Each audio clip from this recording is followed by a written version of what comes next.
ისრაელის პრემიერ-მინისტრმა ბენიამინ ნეთანიაჰუმ ქვეყნის პრეზიდენტს შეწყალების თხოვნით მიმართა.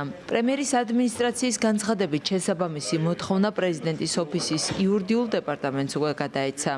ბენიამინ ნეთანიაჰუ ისრაელის ისტორიაში ერთადერთი მოქმედი პრემიერ-მინისტრია, რომელსაც სასამართლო დავა აქვს. მის წინააღმდეგ სისხლის სამართლის 3 საქმეა აღძრული.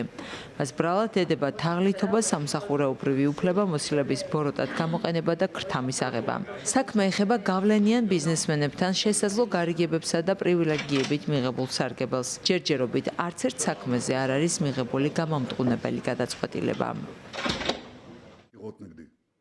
המשפט בענייני מתנהל קרוב ל6 שנים. ისრაელის მოქალაქენო თითქმის 10 წელი გავიდა მას შემდეგ, რაც ჩემს წინააღმდეგ გამოძიება დაიწყო.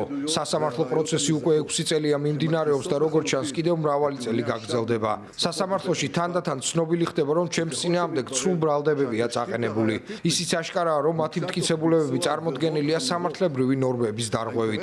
ჩემი პირადი ინტერესი იყო და რჩება ის, რომ ეს პროცესი ბოლომდე მივიდეს და ყველა ბრალდებაზე სრული გამართლება მივიღო. თუმცა უსაფრთხოება და დიპლომატიური რეალობა ასევე ეროვნული ინტერესი სხვა გადაწყვეტილებას მოითხოვს. ისრაელის სახელმწიფო ერთდროულად უზარმაზარი გამოწვევებისა და დიდი შესაძლებლობების წინაშე დგას. საფრთხეების თავიდან ასაცილებლად და ამ შესაძლებლობების რეალიზებისთვის საჭიროა ეროვნული ერთიანობა. სასამართლო პროცესის გაგრძელება შიდა დაპირისპირებას აღვივებს. კიდევ უფრო ამწვავებს საზოგადოებრივ პოლარიზაციას და ზრდის განხეთქილებას.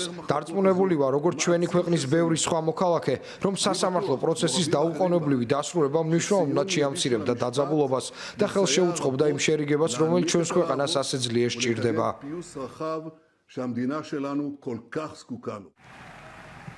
ისრაელის ოპოზიცია პრემიერის გადაწყვეტილებას აკრიტიკებს. ოპოზიციის ლიდერმა იაირ ლაპიდმა პრეზიდენტს მოუწოდა არ შეიწყალოს ნეთანიაჰუ თუ ის დაუყოვნებლივ არ დატოვებს თანამდებობას. მისი განცხადებით შეწყალება მხოლოდ დანაშაული საჯარო აღიარების, სინანულის გამოხატვისა და პოლიტიკიდან საბოლოო წასვლის შემთხვევაში უნდა იყოს შესაძლებელი. მოუწოდე პრეზიდენტ იცხაკ ჰერცოგს, თქვენ ვერ შეიწყალებთ პრემიერ-მინისტრ ბენიამინ ნეთანიაჰუს მისგან დანაშაულის აღიარების, სინანულის გამოხატვისა და პოლიტიკიდან წასვლის გარეშე. ბენიამინ ნეთანიაჰუს მიერ შეწყალების მოთხოვნამ იერუსალიმის ქუჩებში აზრთა სხვადასხვაობა გამოიწვია. ზოგიერთი ნეთანიაჰუს შეწყალების წინააღმდეგია, ზოგისთვის კი ეს გადაწყვეტილება ქვეყნის გაერთიანების ერთგვარი საშუალება იქნება. ფიქრობ, რომ ბიბი უნდა შეიწყალონ, რათა დასრულდეს ეს ხანგრძლივი სასამართლო პროცესი, რომელიც უკვე მრავალი წელია მიმდინარეობს და კიდევ დიდხანს შეიძლება გაგრძელდეს.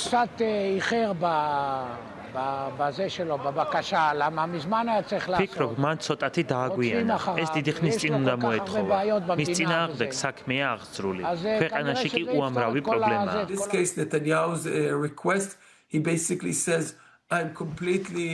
ნეთანიაჰუ ამ მოთხოვნით ამბობს, მე სრულიად უდანაშაულო ვარ, დარწმუნებული ვარ, რომ ამას დავამტკიცებ. ამ შეწყალებას ვითხოვ არა ჩემი პირადი, არამედ ქვეყნის ინტერესებიდან გამომდინარე. შედეგად აქ საერთოდ არ ჩანს პასუხისმგებლობის აღება საკუთარ თავზე და ეს შესაძლოა პრობლემური გზავნილი იყოს ყველა საჯარო ფიგურისთვის.